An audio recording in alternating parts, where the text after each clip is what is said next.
হরিবল ভক্তমণ্ডলী, সকল ভক্তবৃন্দের শ্রীচরণে আমি কদমে শত কোটি দণ্ডবোধ প্রণাম ভক্তি গ্রহণ করবেন। আজকে আমরা আস্বাদন করব পরমেশ্বর ভগবান শ্রীকৃষ্ণের নির্দেশ অর্জুনকে বলছেন যে কর্মকাণ্ডের ভিত্তিতে যুদ্ধ করুন, যা শ্রীমদ্ ভগবদ গীতার 2য় অধ্যায়ের সাংখ্য যুগের 31 থেকে 37 নং শ্লোকে। তো সর্বপ্রথম আমার একটি ছোট্ট অনুরোধ আপনাদের কাছে, সম্পূর্ণ ভিডিওটি শ্রবণ করবেন এবং যারা আমাদের এই চ্যানেলে নতুন রয়েছেন পরবর্তী কৃষ্ণ সম্বন্ধীয় ভিডিও পেতে চ্যানেলটিকে সাবস্ক্রাইব করবেন। আর যারা সাবস্ক্রাইব করেছেন আপনাদেরকে অসংখ্য ধন্যবাদ এবং কৃতজ্ঞতা। হরে কৃষ্ণ ভক্তমণ্ডলী, কর্মকাণ্ডের ভিত্তিতে যুদ্ধ করুন।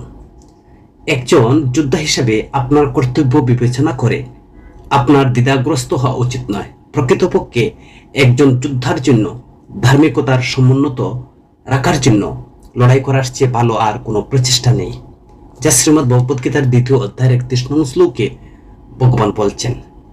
বেদ অনুসারে স্বধর্ম হলে একজন ব্যক্তির কর্তব্য। ব্যক্তির জন্য দু ধরনের স্বধর্ম বা নির্ধারিত কর্তব্য রয়েছে: পরধর্ম বা আধ্যাত্মিক কর্তব্য এবং অপধর্ম বা বস্তুগত কর্তব্য। তো নিজেকে আত্মা মনে করে নির্ধারিত কর্তব্য হলো ভক্তি সহকারে ভগবানকে ভালোবাসা এবং তার সেবা করা। একে পরম ধর্ম বলে। তবে যেহেতু মানবজাতির একটি বিশাল অংশ এই আধ্যাত্মিক দৃষ্টিভঙ্গি ধারণ করে না, তাই বেদ তাদের জন্য কর্তব্য নির্ধারণ করে, যারা নিজেকে দেহ হিসাবে দেখে। এই কর্তব্যগুলো ব্যক্তির আশ্রম, জীবনের অবস্থান এবং বর্ণ পেশা অনুসারে সংজ্ঞায়িত করা হয়। এগুলো অপধর্ম বা জাগতিক কর্তব্য হিসাবে বলা হয়। শ্রীমদ্ ভগবদ গীতায় এবং বৌদ্ধিক দর্শন বোঝার সময় আধ্যাত্মিক কর্তব্য এবং বস্তুগত কর্তব্যের মধ্যে এই পার্থক্যটি মনে রাখা প্রয়োজন। পেশাগত দিক থেকে অর্জুন একজন যোদ্ধা ছিলেন এবং তাই একজন যোদ্ধা হিসাবে তার পেশাগত কর্তব্য ছিল ধার্মিকতার সুরক্ষার জন্য লড়াই করা। আর শ্রীকৃষ্ণ ওই স্বধর্ম বা শারীরিক স্তরে নির্ধারিত কর্তব্য বলে অভিহিত করেছেন। পরমেশ্বর ভগবান শ্রীকৃষ্ণ যে ভগবদ্গীতার 2য় অধ্যায়ের 32 নং শ্লোকে বলেন, হে পার্থ, ধন্য সেই যোদ্ধাদের যাদের কাছে ধার্মিকতা রক্ষার সুযোগ অপ্রত্যাশিতভাবে আসে, যা তাদের জন্য স্বর্গীয় স্থানে পৌঁছার সিঁড়ি খুলে দেয়। তো সমাজ রক্ষার জন্য যোদ্ধা শ্রেণীর সর্বদাই প্রয়োজন ছিল। তো যোদ্ধাদের পেশাগত কর্তব্যের দাবি হলো তারা সাহসী হতে হবে এবং প্রয়োজনে সমাজের সুরক্ষার জন্য তাদের জীবন উৎসর্গ করতে প্রস্তুত থাকতে হবে। বৈদিক যুগে যদিও সমাজের বাকি অংশের জন্য পশু হত্যা নিষিদ্ধ ছিল, যোদ্ধাদের বনে যেতে বা পশু হত্যা করে যুদ্ধ অনুশীলন করার অনুমতি দেওয়া হয়েছিল। আর এই ধরনের সাহসী যোদ্ধাদের কাছ থেকে আশা করা হতো যে তাদের কুলা বাহুতে ধার্মিকতার রক্ষার সুযোগকে স্বাগতম জানাবে। তাদের কর্তব্য পালন হলো ইহকাল এবং পরকালের একটি পুণ্যকর্ম হিসাবে পুরস্কৃত হবে। কারণ পেশাগত কর্তব্য পালন নিজেরই একটি আধ্যাত্মিক কাজ নয়, এর ফলে ভগবান উপলব্ধি হয় না।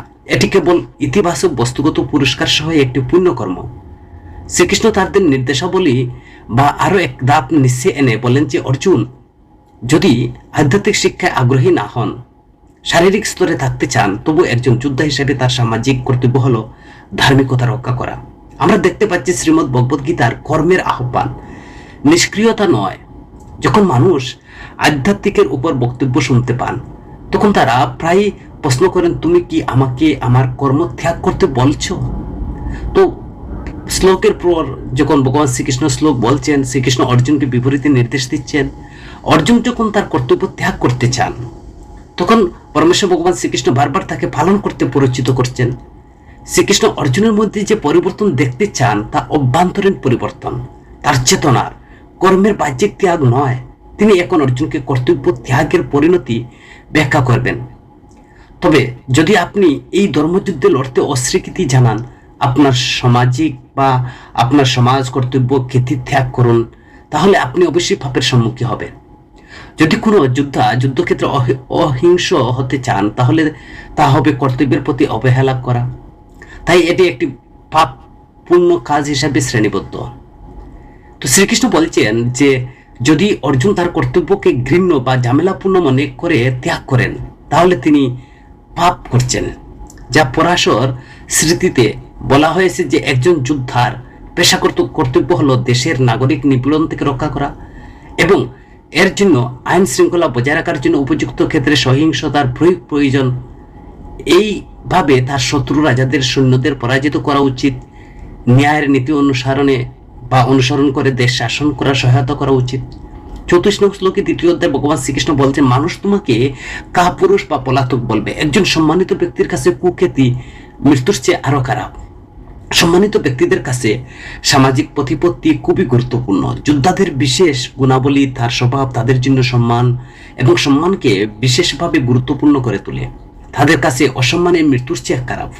তো শ্রীকৃষ্ণ অর্জুনকে এটি স্মরণ করিয়ে দেন, যাতে তিনি যদিও উচ্চতর জ্ঞান দ্বারা অনুপ্রাণিত না হন, তবে তিনি অনন্ত যে নিম্নমানের যে জ্ঞান দ্বারা অনুপ্রাণিত হতে পারেন। তো বিশ্বের অনেক সমাজ এই নীতি পালন করে যে কাপুরুষতা কারণে যুদ্ধক্ষেত্র থেকে পালিয়ে যাওয়া একজন যোদ্ধাকে সমাজ থেকে বহিষ্কার করা হয়। তো কর্তব্য এড়িয়ে গেলে অর্জুনের উপর যে পরিমাণ অসম্মান করা হয়েছিল তা হতে পারে।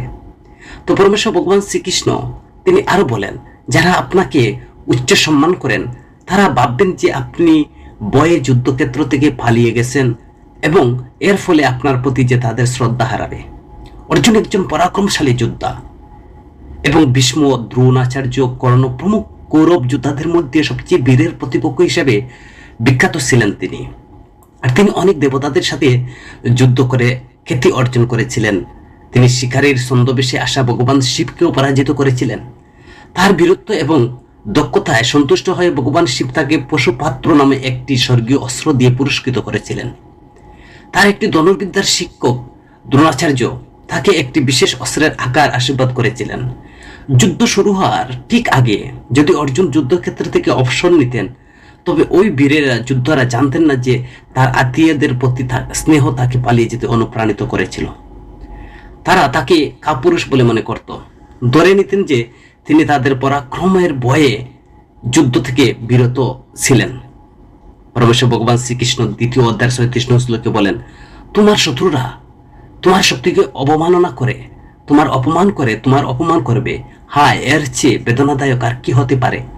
যদি অর্জুন যুদ্ধ থেকে পালিয়ে যাওয়ার সিদ্ধান্ত নেন, তাহলে কেবল শক্তিশালী যোদ্ধাদের সমাবেশে অর্জুনের মর্যাদা হ্রাস পাবে না, বরং তিনি অপমানিত হবেন। শ্রীকৃষ্ণ নিন্দন্ত শব্দটি ব্যবহার করছেন, যার অর্থ অপমান করা বা নপুংসক এর মতো কঠোর শব্দের ব্যবহার করছেন। দুর্যোধনের মতো অর্জুনের শত্রুরা তার যে সম্পর্কে অনেক অশোভন কথা বলতো, যেমন দেখো ওই দুর্বল অর্জুন যুদ্ধক্ষেত্র থেকে পালিয়ে যাচ্ছে, যেমন একটা কুকুর তার পায়ের মাঝখানে লেজ রেখে। শ্রীকৃষ্ণ অর্জুনকে স্মরণ করিয়ে দেন যে এই ধরনের উপহাস তার জন্য খুবই বেদনাদায়ক হবে। যদি তুমি যুদ্ধ করো তাহলে যুদ্ধক্ষেত্রে নিহত হও এবং স্বর্গলোকে যাবে, আর অথবা যদি তুমি বিজয় লাভ করো তাহলে পৃথিবীতে রাজ্য উপভোগ করবে। এটা হে কুন্তির পুত্র, দৃঢ় সংকল্প নিয়ে উঠো এবং যুদ্ধের জন্য প্রস্তুত হও। ভগবান শ্রীকৃষ্ণ 2য় অধ্যায় 31 নং শ্লোকে বলছেন যে অব্যাহতভাবে শ্রীকৃষ্ণ এখন পেশাগত কর্তব্যের স্তরের নির্দেশনা দিচ্ছেন। তিনি অর্জুনকে তার কর্তব্য সম্পাদনের ফলে উদ্ভূত দুটো সম্ভাবনা সম্পর্কে তিনি ব্যাখ্যা করছেন। যদি অর্জুন বিজয়ী হন তাহলে পৃথিবীতে একটি রাজ্য তার জন্য অপেক্ষা করছে, আর যদি তাকে তার কর্তব্য পালনের জন্য তার জীবন উৎসর্গ করতে বাধ্য করা হয় তাহলে তিনি স্বর্গে যাবেন। কর্তব্যের জন্য লড়াই করো। 2য় অধ্যায় 38 নং শ্লোকে বলছেন যে সুখ দুঃখ, লাভ ক্ষতি, জয় পরাজয়কে সমানভাবে বিবেচনা করো এবং এইভাবে তোমার দায়িত্ব পালন করলে তুমি কখনো পাপ তোমাকে স্পর্শ করবে না।